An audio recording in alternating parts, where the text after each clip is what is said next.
What's happening in the world right now, coming up on NTD News. First, our top stories.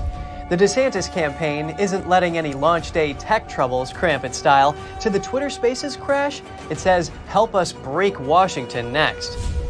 The sons of Mexican drug lord El Chapo are now running their father's cartel while facing sanctions from the U.S. We take a look inside their fentanyl empire. Representative Jim Jordan is seeking a response from Attorney General Merrick Garland. He wants to know why a whistleblower was removed from the Hunter Biden investigation. A passenger opened the cabin door during a flight in South Korea. The plane landed safely, but some were slightly injured.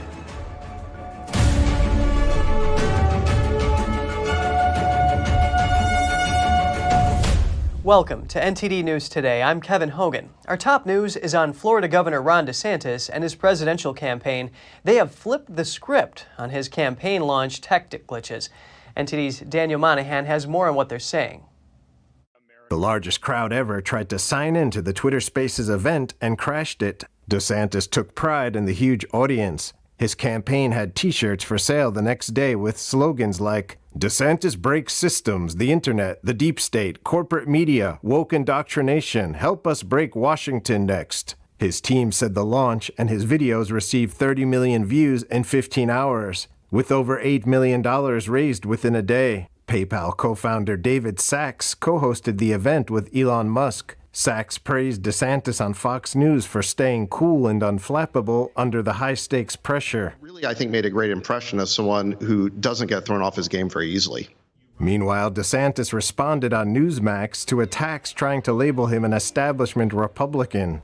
How many establishment Republicans would have stood up against Disney? How many establishment Republicans would have signed the bill that I just signed to ban land purchases from people affiliated with the CCP in the state of Florida? DeSantis also wondered how many establishment Republicans would have banned cross-sex surgeries for minors and sent illegal migrants to Martha's Vineyard. So on every issue that kind of the old guard of the Republican Party would have shied away from in a New York Minute, I'm not only leaning into them, I'm winning against the media and against the left. DeSantis had also stated that he would fire FBI Director Christopher Wray on day one if elected president. Former White House Communications Director Anthony Scaramucci disagrees with that strategy. A more sensible strategy, a more presidential look, would be that I respect the rule of law. I will meet with everybody and evaluate the personnel.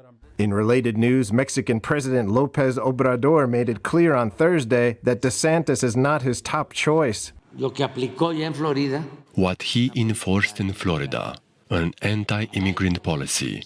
I wish the Hispanics of Florida wake up and don't give him a single vote. DeSantis has championed border security and derided so-called sanctuary cities. The Florida governor says he would impose strong controls on illegal immigration if elected president. Daniel Monahan, NTD News. With the presidential election picking up steam, how is tech going to impact voters? We bring in an expert who analyzes the potential for disinformation, some solutions to ensure fair elections, and what areas tech can be used ethically.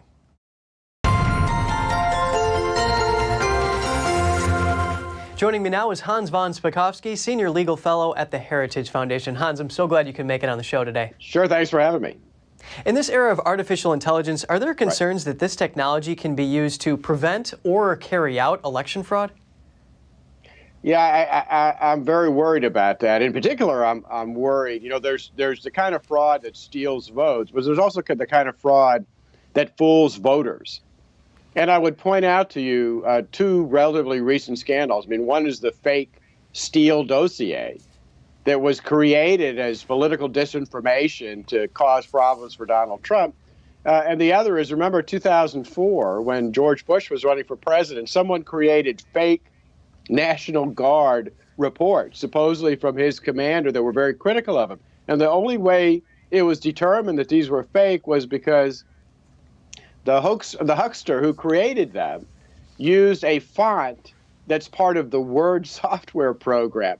And that was not a font that was available in the IBM Selectric typewriters at the time that Bush was in the National Guard. The point of all this is that with AI, these kind of fake claims hoaxes are going to get even more sophisticated and even tougher to prove that they're not real, particularly the kind of AI that can create fake photos and things like that. So I think we're entering a period of dangerous political disinformation, certainly about candidates. It's going to get much worse. And even people who are not tech whizzes can jump on AI and do these kind of things. Is there anything that can be done here?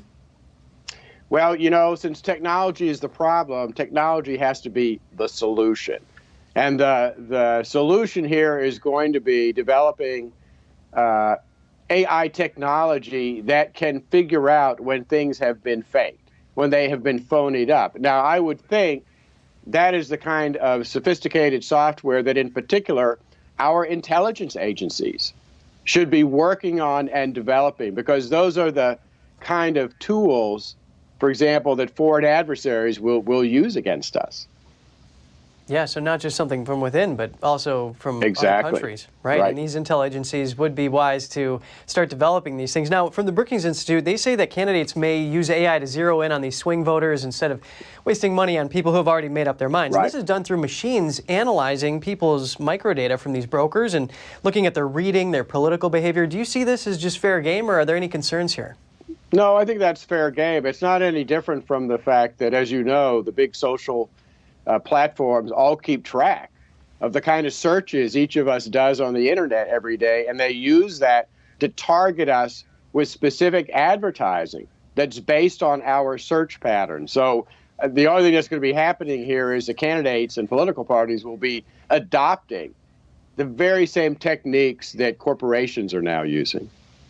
And while we're on the topic here, Hans, what do you make of the RNC using this AI-generated video to criticize President Biden?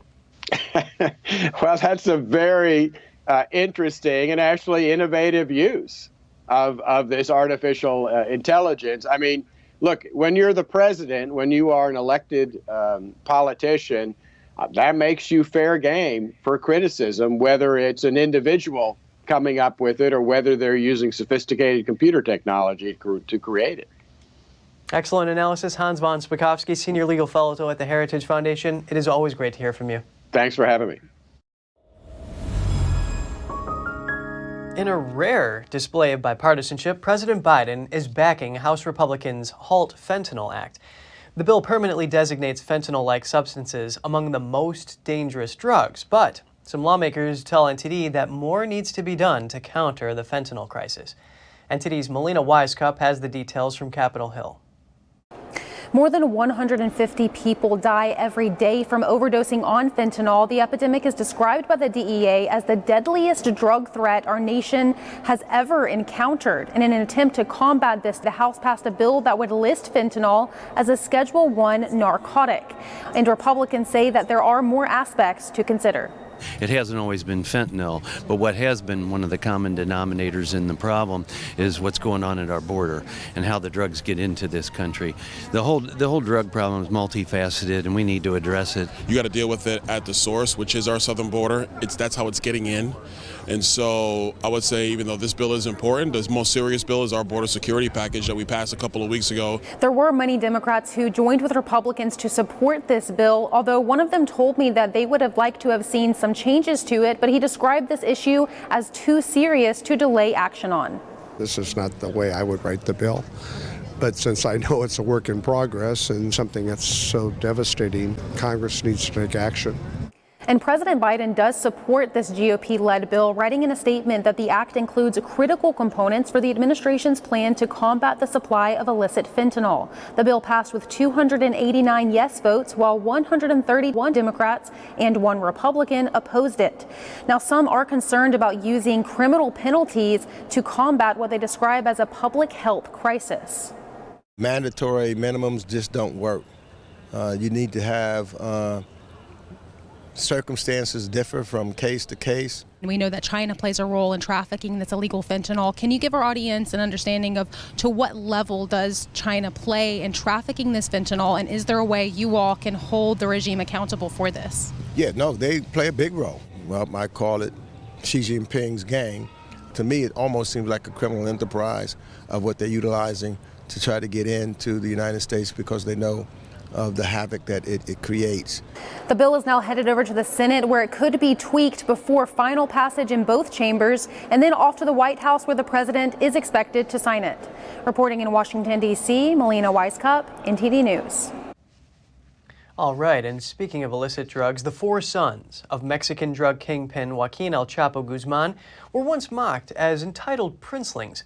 They are collectively known as the Los Chapitos, or the Little Chapos, yet the brothers have allegedly resuscitated a drug empire left by their father after he was locked behind U.S. bars. Here's the story.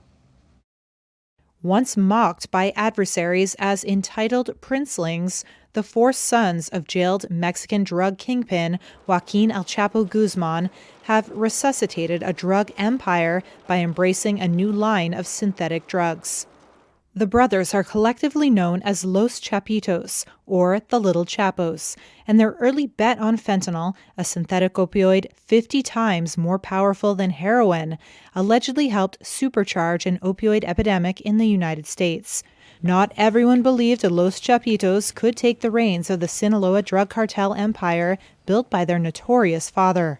Mike Vigil is the former chief of international operations for the Drug Enforcement Administration. Even though they were members of the Sinaloa cartel that were brought in by the father, the rest of the cartel had very little respect for them because they looked at them as spoiled brats who had never gotten their hands dirty like everybody else. The Guzman siblings were once only notable as minor social media celebrities who flaunted their wealth, and their futures were far from certain since their father's latest arrest. But last month, U.S. authorities laid out extensive new charges against the brothers in indictments and upped bounties for two of the siblings to $10 million apiece, cementing their status among the world's most powerful and wanted drug lords. The siblings deny any criminal involvement. Los Chapitos, for the first time ever, released a public letter last week denying claims that they traffic fentanyl and rebutting allegations made by U.S. officials in a recent Washington press conference. But law enforcement sources say that after his father's arrest in 2016 and extradition in 2017, the youngest son, Ovidio Guzman, became a high-level leader in the cartel. And Mexican sources say the new generation has embraced violence as a means of control. The Chapitos have to maintain a reputation, so they are much more violent than their father was, because they have to show other members of the cartel that they have a reputation where they're going to take violent action if they have to. They're not going to be wimps and just go along with the flow. Mexico's army did ultimately apprehend Ovidio Guzman earlier this year by sending hundreds of troops to raid one of his homes in rural Sinaloa. He's now in a maximum security lockup near Mexico City. But the other brothers are still running a drug empire, according to U.S. officials. The cartel can turn $800 worth of precursor chemicals into fentanyl pills or powder that reap profits as high as $640,000, according to one of the April indictments. Back in the States, why was an IRS whistleblower removed from the investigation into Hunter Biden? The head of the House Judiciary Committee is calling on the Attorney General to explain. The House committee is looking into allegations of possible political interference in the investigation of Hunter Biden's business dealings. House Judiciary Committee Chair Jim Jordan addressed a letter to Attorney General Merrick Garland, which says in part he has serious concerns about the timing of the removal of the agent and an IRS investigative team. The attorney for the whistleblower says the whistleblower and the team were removed from the case after they reported irregularities to prosecutors. Jordan is asking the Justice Department to provide a series of documents explaining their dismissal by June 8th. The Attorney General's office and the IRS did not immediately reply to a request for comment. A Texas House committee voted unanimously Thursday to recommend impeachment of Republican Attorney General Ken Paxton. The General Investigating Committee took the vote a day after hearing lengthy testimony.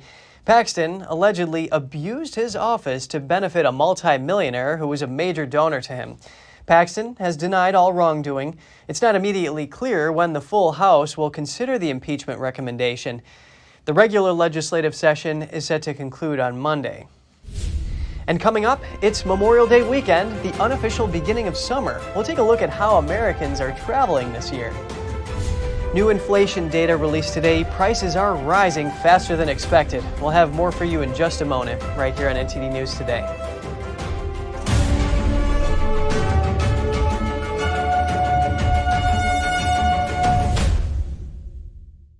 Did you know ESG is impacting every part of your life? From rising gas prices to global food shortages to out-of-control inflation, even losing your freedom of speech and being censored on the internet. It's all being driven by ESG ideology. Who's in control? What can you do about it? Find out in The Shadow State, the first documentary exposing ESG. The ESG movement of governments and corporations operates in the shadows. Only the light of truth can expose it. Watch The Shadow State documentary, streaming now. According to ancient Chinese medicine, purslane is considered a medicinal herb and is used to help lower cholesterol, improve vascular functions, and prevent diabetes. Perilla seeds can nourish the lungs and spleen. It is used to treat asthma and improve pulmonary functions. Puritan green vegetable omega-3 is made from purslane and perilla seeds from Hwangmae Mountain in South Korea. It contains over 90% of omega-3, 6, 7, and 9, the highest concentration possible without chemical additives. The soft gel is made of natural seaweed. It is 100% organic and vegan. Both adults and children can take it with peace of mind. Ancient recipes were passed down from heaven to bring prosperity and longevity. Puritan green vegetable omega-3. Life doesn't always give you time to change the outcome. Prediabetes does. With early diagnosis, prediabetes can be reversed. Take the 1-minute prediabetes risk test today. Go to doihaveprediabetes.org.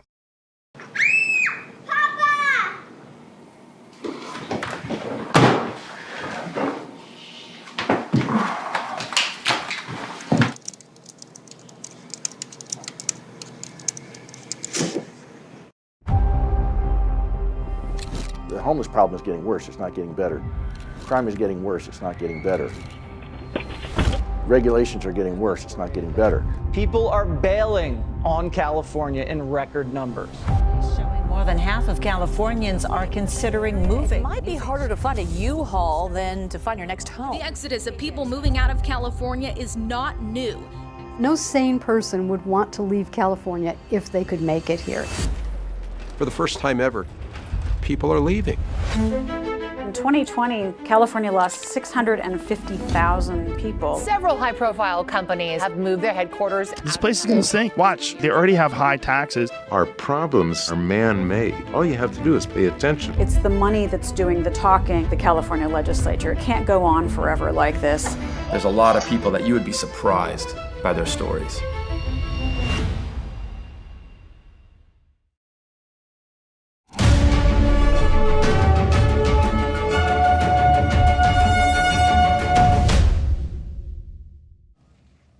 Welcome back. We're continuing our coverage with a mid-air incident today in South Korea. A passenger opened the cabin door during a flight. The gushing airflow slightly injured some on board. Footage shows wind rushing in through the open door. According to a spokesman for Asiana Airlines, a male passenger sitting next to the emergency door opened the lid and pulled the lever. That was more than 600 feet above the ground just minutes before landing. The flight touched down safely in South Korea with no casualties, but 9 people suffered breathing problems and were taken to a nearby hospital. Authorities say they have put 1 passenger in custody. With Memorial Day weekend comes the unofficial beginning of summer and summer travel season. Let's take a look at how Americans are traveling this year.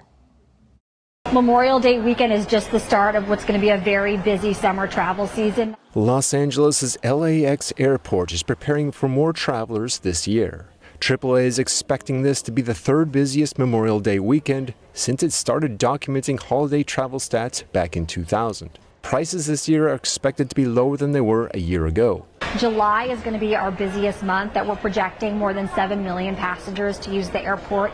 This year's travel season is coming amidst an increase of flight delays and cancellations across the U.S. Yeah, 5 years ago, the airport wasn't anything like it. But our plane seems to be on time. Yeah, so that's always good. I checked last night. I did as soon as the 24-hour check-in hit, I immediately jumped on it. Transportation Department figures show airlines have hired 6% more workers than before the pandemic to keep up with the demand. Although prices are expected to drop compared to last year, airfare overall is still expected to be 4% higher than pre-pandemic levels. Way more expensive domestically, way more expensive. I looked at flights internationally. It's actually cheaper to fly internationally and to stay at a hotel internationally than it was domestically. Everything's more expensive, tickets are more expensive, so it's kind of hard to fit more than one trip in a year at this point. At the same time, gas prices are lower than they were a year ago, causing some to choose the road over the skies. We're hovering in the $3.50, $3.55 range for gasoline prices for the national average. So that's very advantageous for people who are going to be going by car this year. AAA predicts that almost 40 million Americans will drive at least 50 miles from home this weekend. That's an increase of more than 2 million from Memorial Day last year, however still below pre-pandemic numbers in 2019. It appears more Americans are leaving town for the Memorial Day weekend. The TSA on Thursday processed the highest number of air travelers since Thanksgiving 2019, more than 2.6 million people. It was the busiest air travel day since the pandemic, and today is expected to be even busier. The head of the TSA says he expects the agency to screen more than 10 million people this weekend, and highways are expected to be very busy, too, with the AAA predicting more than 37 million Americans hitting the road for Memorial Day travel. New inflation data is out today. Prices increased higher than expected last month. Should consumers be worried? Let's take a look. Inflation rose above expectations last month. That's according to a key inflation measure released Friday by the Bureau of Economic Analysis. The Personal Consumption Expenditure Price Index increased at a faster pace in April compared to March. On a year-over-year basis, the PCE price index also ticked up higher than before. This shows that inflation pressures remain high. Should consumers be concerned about this? Here's senior analyst at FX Street, Joseph Trevisani. Having an up and down by small amounts in a declining or even a rising inflation is not at all unusual. And in the past year, the PCE has ticked up twice, 0.1% 2 times. It's a little bit more this time, 0.2%. Nonetheless, it's not a real issue. Data today also showed that consumers are still spending. Consumer spending accelerated at its fastest rate in nearly 2 years in the first quarter. Personal spending was up 0.8%. They expected 0.4%. I think you're seeing 2 things here. One, everybody still has jobs, and the job market is still quite strong, and the rate of employment is very low. And I think so that's one reason consumers are spending. They have jobs. Consumer spending is also boosting the economy's growth prospects for the second quarter. Sticky inflation and resilient consumer spending could have the Federal Reserve keeping interest rates higher for some time. So if you don't get the reduction in the economy, the Fed would have no reason, I think, to cut rates. If the economy does not go into recession, we don't get a slowdown, that means that the economy is tolerating the rate structure as it is now. In terms of further rate hikes, Fed officials generally agreed that the need for hikes had become less certain, but financial markets currently are split on whether there's going to be a rate increase at the June 14th Fed meeting. Millions of iPhone users have been advised to update their operating systems to iOS 16.5. The upgrade fixes several vulnerabilities that may be targeted by malicious actors and malware. Apple says the latest update addresses about 40 problems and bugs. That includes 3 key security issues that may be actively exploited. The problems are related to the WebKit browser engine and specific iPhone and iPad models. Security experts recommend doing the update to protect against potential attacks. That especially goes for high-profile users like politicians and those in the media. Now we zoom in on critical race theory and the extent to which it's reaching the minds of pupils across the U.S. Reports say it's in all levels of education and in a variety of specializations. I wanted to learn more about the prevalence of this ideology, so I spoke with an academic who has been following this very closely. Joining us now is Professor William Jacobson at Cornell University. Bill, it's great to have you with us. Thank you for having me on. I appreciate it. Based on your research to expose critical race theory in universities, how pervasive is this theory in the U.S. in terms of elite K-12 schools as well as medical schools? Well, at criticalrace.org is the website where we track these things, and we have tracked it, and it's almost every place. I can't say it's every place, but almost every place critical race theory in one form or another, whether it's called critical race theory or it's called diversity, equity, inclusion, or it's called Ibram Kendi's anti-racism, or white fragility, whatever you want to call it, in various forms, it's just about everywhere. Critics of the theory say that it divides people into the groups of the oppressors and the oppressed, and it leads to intolerance. In your view, what concerns are there having this theory being taught in schools across the nation? Well, we've seen it and we've documented it clearly that it pits students against each other based on skin color. It pits students against their teachers, pits students against their parents, and it pits students against their country. One example we saw and we've reported on is in the Providence school system, a teacher who witnessed this happen. And in the course of a year, the students went from standing for the Pledge of Allegiance to refusing to stand and to calling her America because she's white and they're not America. So it turns students against the country, against everything. Well, you've done a wide range of research here. Can you compare and contrast the two coasts, California and also Florida, in this respect?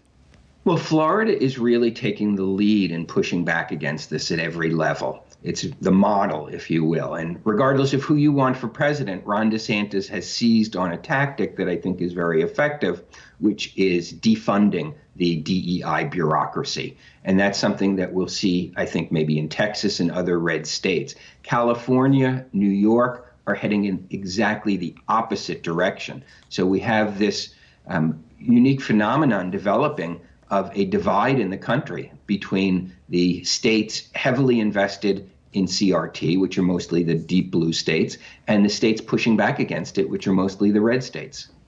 Well, thanks for breaking down some of these polar opposites in terms of the states here. Jonathan Butcher, an education researcher at the Heritage Foundation, he found that CRT is in veterinary schools and even music teachers are using it. Why is that?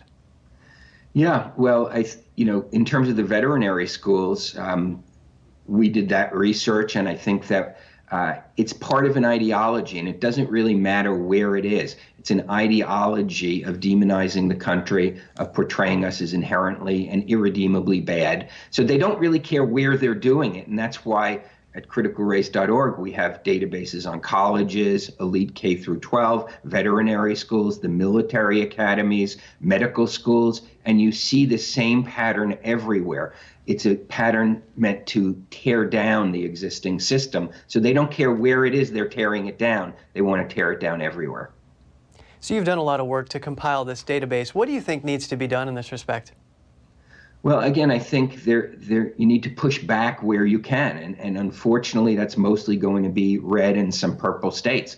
Blue states, I don't see much chance for improvement unless there's a change in the federal government. So is a change for the next president. The executive branch has enormous power to implement change. And so really that's our best hope, is a change in the executive branch. Cornell Professor William Jacobson, thank you so much for bringing us this information. Great, thank you for having me on.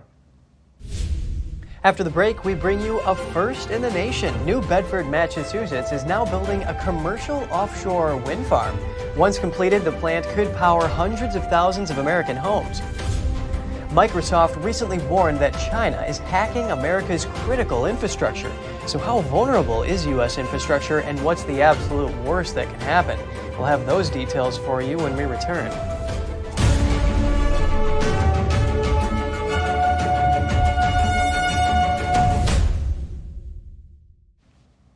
A Massachusetts city is setting a milestone for the nation's offshore wind industry. New Bedford once lit up the world with its whale oil. Now it's on track to build one of America's first commercial offshore wind farms. Developer Vineyard Wind plans to build a 62-turbine wind farm 15 miles off the Massachusetts coast. A cargo ship arrived at the port of New Bedford this week, loaded with wind turbine tower sections from Portugal. The turbines will stand more than 850 feet tall once completed in the summer. The plant is expected to produce 800 megawatts of electricity starting this year. That's enough to power more than 400,000 homes. Critics point out that the farms are expensive to maintain and could have a negative effect on wildlife. There is a poetic coming about for New Bedford. We were the center of the energy industry in the 19th century as the leading whaling port in the world, and now here we are in this brand new energy industry leading the way. President Biden has a very ambitious target of having 30 gigawatt of offshore wind by 2030. We are about 1/30 of that, so we are the first step, but a very important step that I hope will show the way that it is possible to construct offshore wind. It's possible to coexist with all of the stakeholders here in the sea. Developers are pouring millions of dollars into projects to upgrade ports along the East Coast. These include sites in New Bedford, Connecticut, New London, Brooklyn, New York, and Portsmouth, Virginia. Also on the East Coast, Georgia is building 2 new nuclear reactors. They're the first 2 built from scratch in the United States in decades, and potentially the most expensive ever built. The new reactors join 2 older ones already in the state. Unit 3 began generating electricity in March. It's set to reach commercial operation in June. By then, Georgia's Power's 2.7 million customers will start paying more, almost $4 extra per month. It remains to be settled how much taxpayers will pay for the 2 reactors in total. We look at things on a long-term horizon, and so to have this resource that can be available for some 60 to 80 years is going to be great value to our customers today, but also great value to our customers and to the economy for a long, long time. Georgia's 5 elected public service commissioners approved the rate increase in 2021, but the bill's final tally won't come until Unit 4 is completed. At that point, the commission will decide how much of Georgia Power's spending was prudent. The U.S. Navy is offering assistance to Guam's Typhoon recovery efforts. The Navy's USS Nimitz aircraft carrier strike group is now sailing to the Pacific island. The carrier, a cruiser, and a destroyer are due to arrive in Guam in 3 or 4 days. Earlier this week, a Typhoon Mawar, the most powerful storm of the year globally, made landfall on the island. High winds tore off roofs, flipped vehicles, and smashed trees. Heavy rains flooded the island's international airport. A number of residents remain without power and utilities. There are no immediate reports of injuries or fatalities, but the extent of damage is hard to assess early on. Microsoft recently warned that China has hacked critical U.S. infrastructure across numerous sectors, including communications, manufacturing, and transportation. The company believes China wants to spy on the U.S. for as long as possible. So how vulnerable is America's infrastructure, and what's the worst that possibly could happen? NTD's Faye Quarter looks into it. Microsoft says China has hacked America's critical infrastructure across multiple sectors. This includes the communications, manufacturing, utility, transportation, construction, maritime, government, information technology, and education sectors. Different sectors have different levels of vulnerability, but some are in fact very vulnerable to attacks. They weren't necessarily designed with security in mind. They weren't necessarily designed to be internet facing. David Ratner is the CEO of cybersecurity firm Hyas. He says America's infrastructure is quickly becoming more and more secure, but bad actors are constantly figuring out new and creative ways to break in. These attacks can actually have significant devastating impact on human lives as well as the general economy. The worst that can happen is actually human death, right? A cybersecurity attack on a hospital could in fact cause human death, and a cyber attack on a water treatment plant could result in impure or dangerous water being provided to, thousands or millions of citizens. Ratner says that individual citizens really can't do much regarding these infrastructure attacks. But he says the government's Cybersecurity and Infrastructure Security Agency, or CISA, is working to enhance America's cybersecurity. Faye Quarter, NTD News. Still to come, we'll be looking at the EU's plans to regulate AI and whether other countries will follow suit. And mental health issues among teenagers and children are on the rise. We hear from French psychologists who say they are facing a silent pandemic of depression on a scale they haven't seen before. More on that after the break.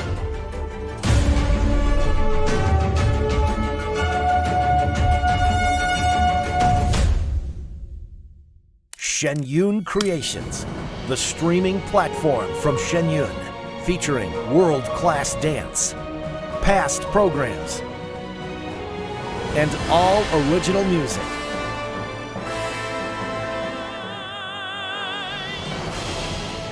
Masterclasses, behind the scenes, comedy, and more. Explore shenyuncreations.com. Hey, I told you enough of that. But look, this is different. It's Ganjin World.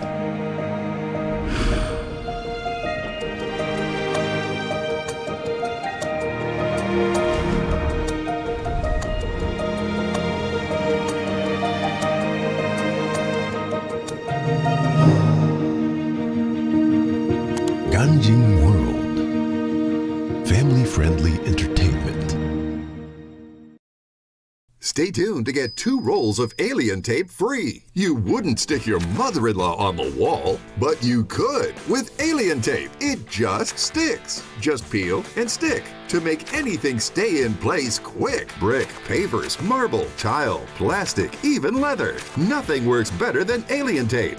You wouldn't stick your fishbowl on a moving car, but you could with alien tape. The secret is nano-stick technology that grabs and locks on to secure one side of the surface to the other. Alien tape secures in seconds, then twist, pull, and rinse to reuse. Call or go online to get your first roll of alien tape for just $19.99, plus shipping and processing. But to make this deal really stick, we'll give you 2 more rolls absolutely free. You get 3 rolls of alien tape for one low price. Order now. To order, call 1-800-490-1364 or go to tryalientape.com. So call 1-800-490-1364 or order online at tryalientape.com.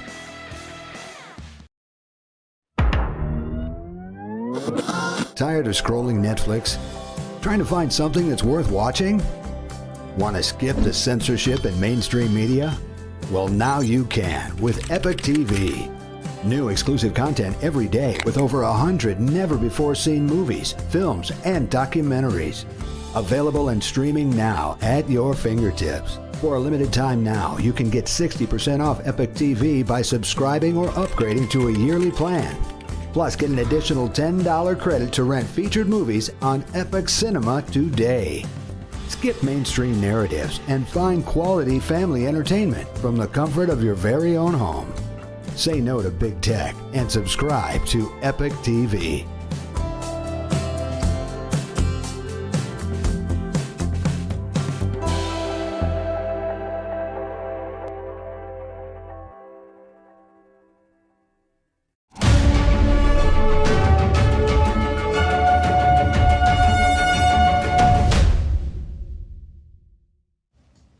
Welcome back. We have some Europe coverage for you. French judges yesterday charged 5 soldiers for not assisting people over the sinking of a small boat in the English Channel in November 2021. AFP news agency reported that those charged include 3 women and 2 men on duty at the Channel Rescue Center at the time. 27 migrants lost their lives in the incident. It was the worst disaster on record involving migrants in the narrow seaway separating the UK from mainland Europe. In the wake of the accident, Paris and London traded blame. A French migrant charity filed a complaint shortly after the tragedy, saying the migrants called both French and British authorities, but help was only sent out when a French fisherman raised the alert more than 10 hours later. Germany's economy fell into recession in early 2023 after household spending in Europe's biggest economy succumbed to the pressures of high inflation. Official figures released yesterday show that Germany's economy shrank by 0.3% in the first 3 months of the year. This follows a drop of 0.5% during the last quarter of 2022. A recession is commonly defined as 2 successive quarters of contraction. Household consumption was down over 1%. Government spending also decreased significantly by nearly 5%. The recession was less severe than some expected, given Germany's previous dependency on Russia for energy. Also in Germany, a climate activist group vows to continue after police raided properties linked to the group earlier this week. A spokesperson for Last Generation said the police searches had hit the group and its supporters hard. Wednesday's searches aimed to secure evidence on the membership structure of the group and on its financing. Munich prosecutors said the people under investigation are accused of organizing and promoting a campaign to finance further criminal offenses and collect at least $1.5 million. Members of Last Generation have repeatedly blocked roads across Germany in an effort to pressure the government over climate change policies. Their actions have contributed to a culture war in the country well known for its love of cars. EU lawmakers are coming closer to regulating artificial intelligence. It would be the world's first ever rules on AI. It comes as many have raised concerns over the technology's risk to humanity. NTD's Jane Worrell has more for us. Many are concerned over just how fast AI is developing. EU lawmakers recently agreed on a draft of rules to regulate the technology. Dragos Tudorakis is one of the members of the European Parliament. He's been leading the efforts. What is the best approach to actually put rules around a technology that is constantly shifting, that is constantly evolving, that is not that easy to grasp like a piece of machinery where you know exactly what it does. It was much harder, much more complex to figure out what is the best approach to put regulation in place. Under the new rules, AI generators like ChatGPT would be required to publish summaries of copyrighted materials used for training, meaning content creators would be paid for their work. Requirements for providers and users would be adjusted depending on the level of risk the AI can generate. Systems with an unacceptable level of risk will face outright bans. Yeah, that's a really important and very welcome addition to the regulation.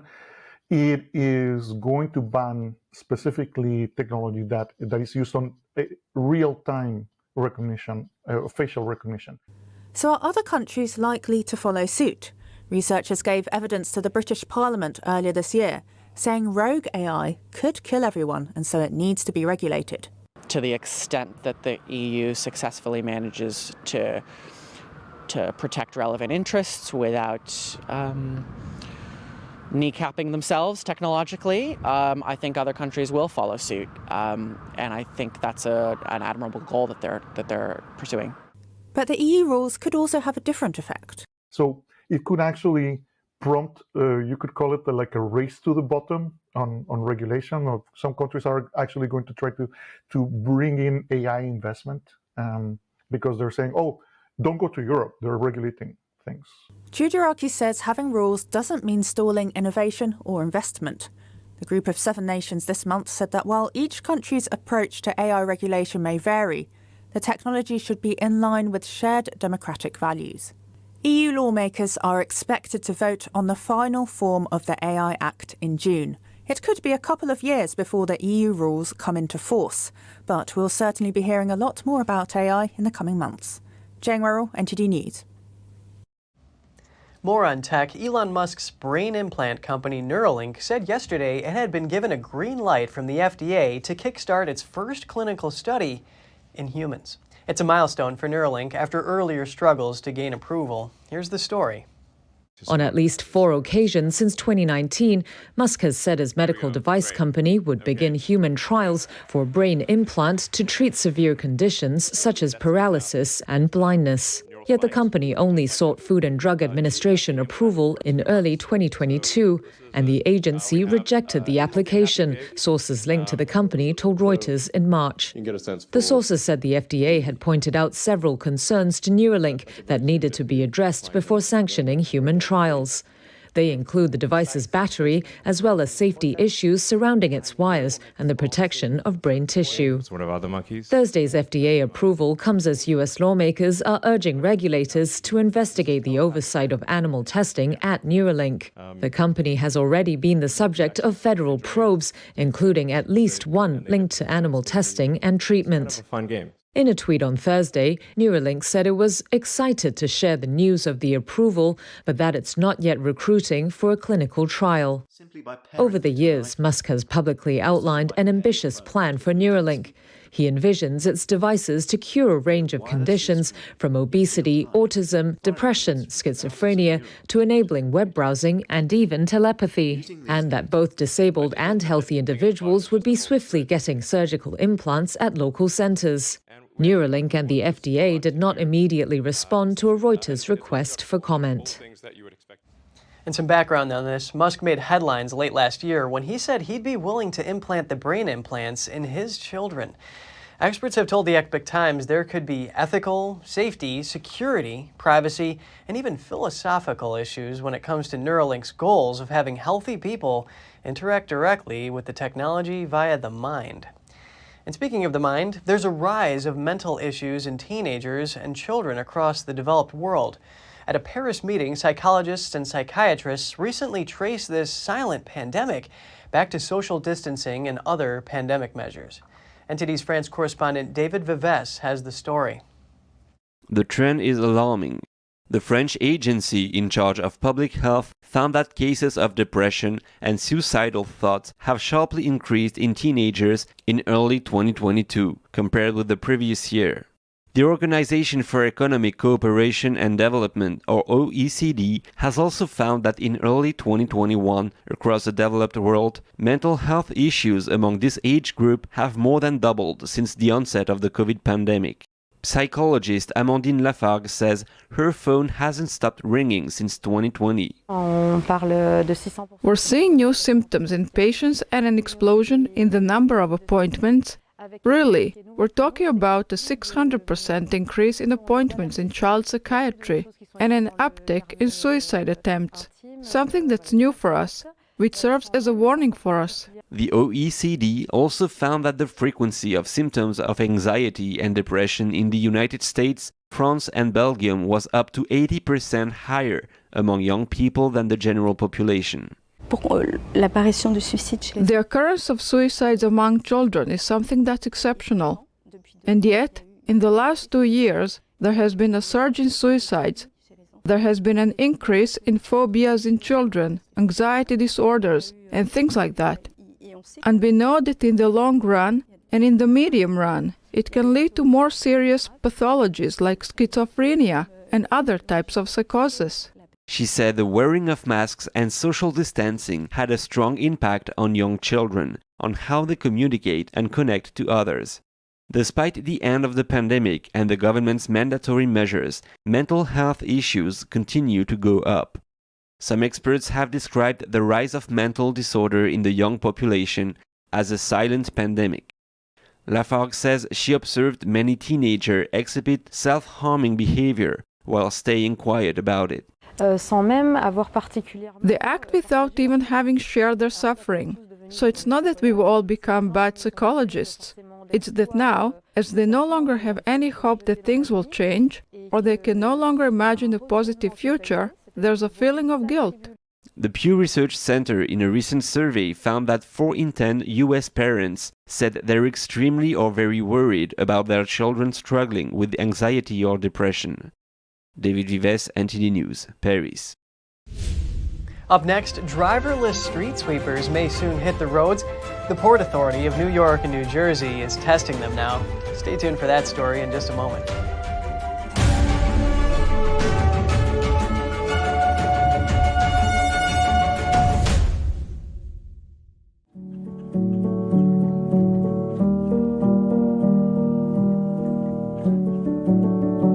A painting that has true beauty. I imagine it's like a door.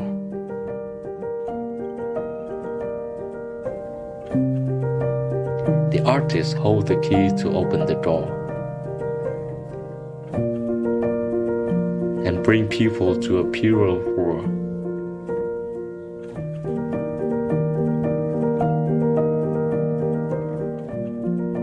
A world where people are more compassionate.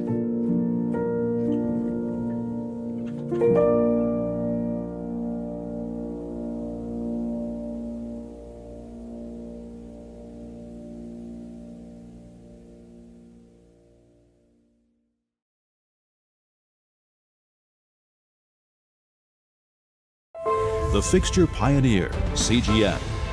Professional AI intelligent fixtures. All-round integration of 4 systems. High precision, high durability, high quality. 2-micrometer repetition accuracy. More than 80 patent certificates. ISO 9001 approved. Precision clamping to meet your every need. CGM has it all. Pride of Taiwan, CGM.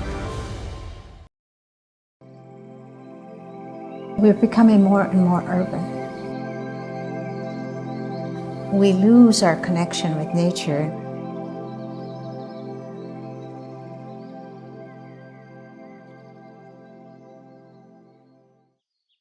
This little girl lives in a world of natural beauty, nature all around her. Not everybody has this opportunity. Things are growing all around her.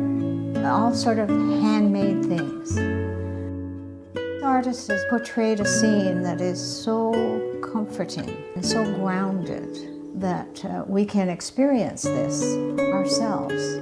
The artist himself has to be absolutely natural. And it's not easy to do because children are hard to paint. Birds are hard to paint. They don't sit still. This is quite an accomplishment, reflecting nature back to us.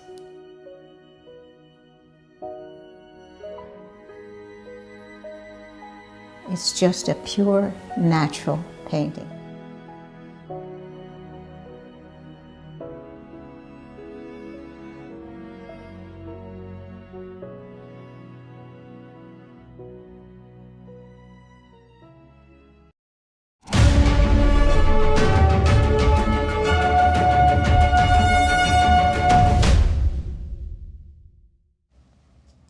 Welcome back. You might find this interesting. The Port Authority of New York and New Jersey is testing electric driverless street sweepers.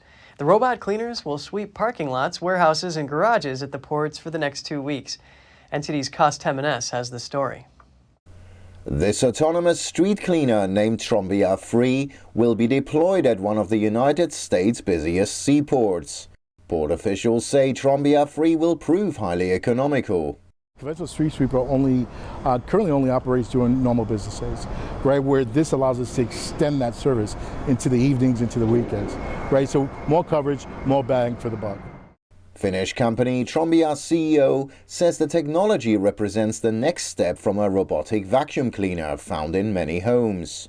So parking garages, industrial lots, that's going to be a significant growth market the next 5 years. The robot sweeper can pick up 3,000 to 4,000 pounds of wet and dry debris. It travels 2.5 miles per hour and weighs 5,000 pounds. But it doesn't come cheap. Each sweeper costs $450,000. It uses 3D LiDAR light detection and ranging sensors to help with maneuvering around people and obstacles. So far, safety concerns and red tape have stalled the widespread use of passenger self-driving cars. But seaport officials are now testing whether the autonomous technology can be safely used in closed, controlled industrial environments. Jimenez, NTD News. The U.S. Coast Guard has set out a special buoy to mark the start of summer. It marks a historic location near Baltimore Harbor. The crew of the cutter James Rankin placed the Francis Scott Key Memorial Buoy in the Patapsco River. The navigation aid sits between the Francis Scott Key Bridge and Fort McHenry, right near the spot where Key observed the 1814 British bombardment that inspired him to write the Star-Spangled Banner. The buoy is put out each summer and removed just before winter. Scaling the world's highest peak for the 28th time, a Nepalese man has set an all-time record for climbing Mount Everest. Kami Rita reached the summit of Mount Everest again this week. In Nepal's capital, the 53-year-old received a hero's welcome. Family members and locals gathered around him to offer him the traditional white katas. For nearly 3 decades, Kami Rita has climbed Mount Everest almost every year. He is one of the Sherpas who live near Everest. The ethnic group is well known for their climbing skills. They earn their living mainly by guiding foreign customers up Himalayan peaks. I am doing this not to break records, but to promote tourism in Nepal. If my health permits, I'll continue climbing next year. Mountain climbing is a key source of income in Nepal. 8 of the world's 14 highest peaks are found there. The country's climbing season ends this month, with monsoon rains expected to lash the region. At an elementary school in Britain, a class of 4th graders is celebrating after the Beano comic recognized it as the nation's funniest. What happened to the math teacher's garden? I don't know! It grew square roots. This joke helped the class win the Beano's annual Britain's Funniest Class competition. As part of the prize, each student has been drawn by Dennis the Menace artist Nigel Parkinson and will feature in the comic book. The winning joke will feature on the cover. The head teacher said the children had an absolute blast creating the gag and feels overjoyed to share it with the comic's readers.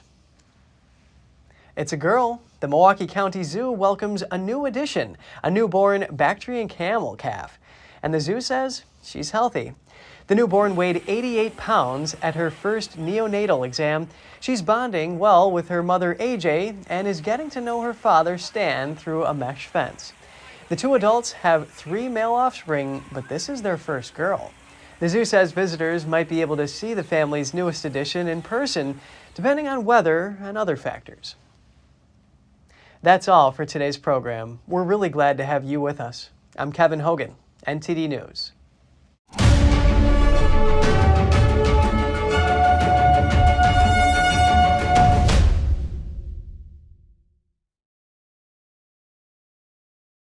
Thanks for watching us on YouTube. Did you know YouTube only keeps selective videos on its platform? So if you want to make sure you get the full picture, just subscribe to our newsletter. Go to newsletter.ntd.com and sign up. It's free.